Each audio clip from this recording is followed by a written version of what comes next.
All right, let's get back to our top story this hour. Now, the Philippines' former President Rodrigo Duterte has made his first appearance at the International Criminal Court after his arrest earlier this week. On his way to The Hague, Duterte posted a video message saying he will accept responsibility for his government's actions. Whatever happened in the past, I will be the front of our law enforcement and the military. I said this already, that I will protect you and I will be responsible for everything.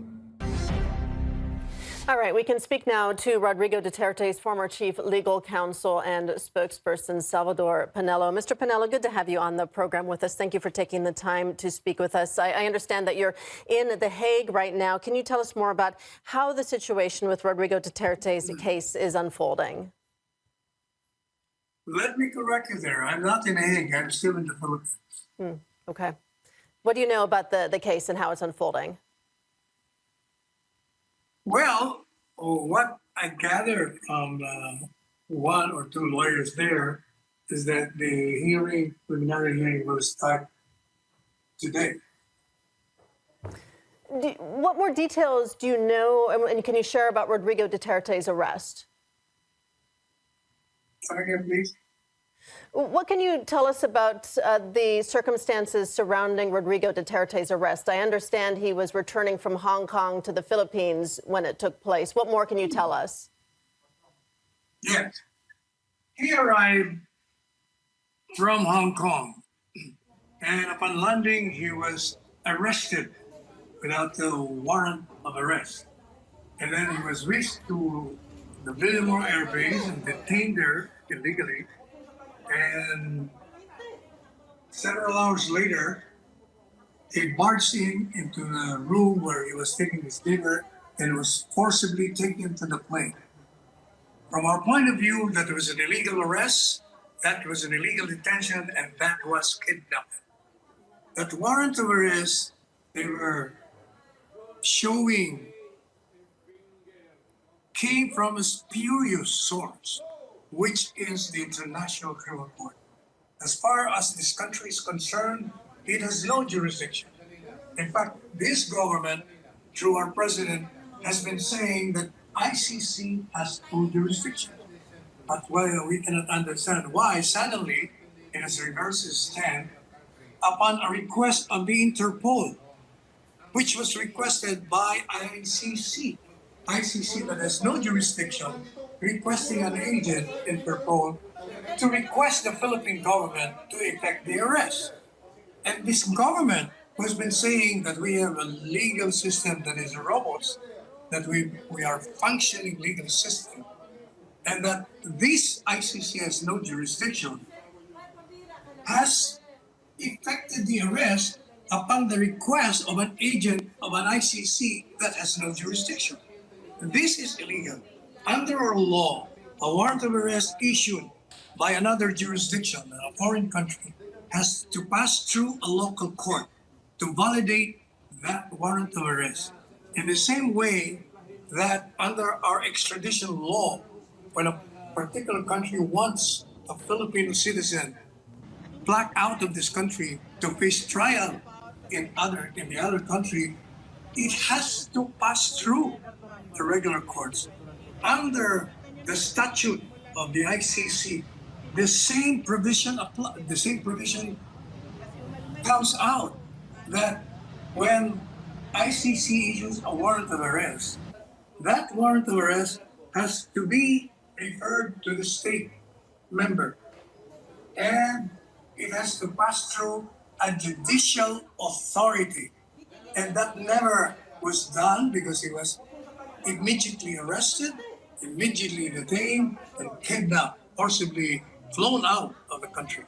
That is why I filed a petition for a writ of habeas corpus in behalf of the daughter of the former president, asking the court to produce and for this government, the government of the Philippines, to bring back the former president and to explain to the court why they did such illegal actions against the former president in violation of the law, even in violation of the statute, Rome Statute, and in violation of our Constitution. So this arrest comes 3 years after Duterte's term ended. Why do you think that he was arrested now? And why do you think the proper legal channels that you detailed for us, him appearing before a local court first, why do you think those legal channels were not properly followed? Simple, because the ultimate goal is 2020 presidential elections. The political enemies of the former president want them eliminated. VP Sara, the vice president, the daughter of the former president, is the strongest presidential candidate in 2020. She has to be eliminated. That's why they filed impeachment charges against her. If she is convicted under the impeachment process, then she can no longer run for a public position because she will be perpetually prohibited from running. Not only that, they filed criminal charges against her, thinking probably that if impeachment fails, they can always file the criminal charges and jail her and cripple her if she runs for the presidency. Now, former President Duterte has the largest following in the history of this country of millions of followers. He will be supporting the daughter. And so, the political enemies who are now holding power in this country have to eliminate him as well. So for 3 years, they have all the opportunity to file charges in this country before our own courts. It did not. This government did not. And it has to surrender this president to another foreign institution that has no jurisdiction over this country and over the citizens of this country. When it has repeatedly said that the ICC has no jurisdiction. So it's all political. Do you think other officials from Duterte's government could become the next targets of the ICC? Oh, definitely. They have said so. The next target would be a senator now, Senator Ronaldo Bato de la Rosa, and another former PNP chief of the Philippine National Police, General Albayambe. So 2 of them are in the list. And the vice president, Sara Duterte, could come in next because her name was also included in the complaint after there was a break in the unity between President Marcos Jr. and her a few months ago. Duterte called the arrest warrant unjustified because his war on drugs restored peace to the nation. What are your thoughts on that argument that he made? What's that again? What's the argument about the warrant? Right. Duterte says the arrest warrant is unjustified because his war on drugs restored peace to the nation. Do you think that's a valid argument? That is a valid argument, but that is not why we're saying that the warrant of arrest is unlawful. What we're saying is the warrant of arrest comes from the International Criminal Court that has no jurisdiction. It cannot issue a warrant of arrest and effect it in a country of which it has no jurisdiction. That is what we're saying. The matter of whether the former president is guilty of whatever crimes it has in mind, that should be settled in the Philippine courts because we have our own legal system. What the government did is to surrender sovereignty and political territorial integrity because the primary function of a government and the president is to serve and to protect the people, protect the rights of the citizens, protect its sovereignty. But what it did, it surrendered, instead of protecting, it surrendered a citizen to another country. In other words, it went against its own foreign policy. by the excuse that the Interpol has requested. But the Interpol precisely has no authority to effect arrest. And it's only doing such because it was requested by the ICC, which has no jurisdiction. If ICC has no jurisdiction, necessarily the agent cannot have jurisdiction because it cannot rise above the principle. You worked with Moreover, it is only a request. If it is a request, this country is not compelled to grant it. It can deny. Because any request made by any foreign country in violation of the Constitution and in violation of the rights of the person sought to be arrested is definitely illegal. You worked with Duterte for a number of years. How would you assess his 5 years. contribution to stabilizing the situation in Philippines? Oh, when before he assumed the presidency, the illegal drug trafficking was so vast, it has affected a generation. The families have been dysfunctional. Criminality was at its highest rating, and then the economy is so bad, and there was no development in the infrastructure.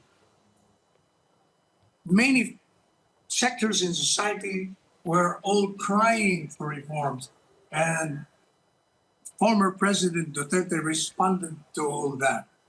He stopped criminality, reduced it to the barest minimum. People could walk the streets without fear or apprehension. Prior to his assumption, there were rapes, there were robberies, there were violence inflicted to civilians walking on the streets. Prior to his assumption to the presidency, there were factories of illegal drugs being manufactured in this country, being pushed and being sold on the street, and even assisted by crooked policemen. All of this he has stopped. That is why, if you notice, during his 6-year term, he was the only president who received astronomical survey rating consistently from the time he assumed it until the end of his term and until now. Mr. Panelo, It only means that the people have accepted all the legacies that he has left behind. That's why they love him. Now, all over the country, people are rising. They're organizing rallies every day, every night. And I'm afraid that if this government does not bring back the former president, we will be having a political upheaval just like the previous many decades, 4 decades ago. You know, we really haven't seen much of a reaction to this arrest and the response there in the Philippines that you talked about coming from the West. Why do you think that is? Because you would think the arrest of a former head of state and that former head of state being brought to The Hague would be quite significant, and we really haven't had much of a response from the West. Why do you think that is? There is no response from whom? From the Western world. Normally, something like this you would think would make big news in the West. I don't know about that, but from what I know is that if they see what is happening in this country, then appropriate responses will be made from them. Talking about the ICC, it was back in 2020. The court said it was opening an investigation into U.S. war crimes in Afghanistan. But after President Trump imposed sanctions against the court, that inquiry was stopped. Why do you think the ICC made that decision? Simple. Because it is afraid of the United States. The United States is the biggest contributor in funds Without the funds, it cannot operate. Okay, we're going to leave it there. Rodrigo Duterte's former chief legal counsel and spokesperson, Salvador Panelo. Mr. Panelo, thank you. Thanks for joining.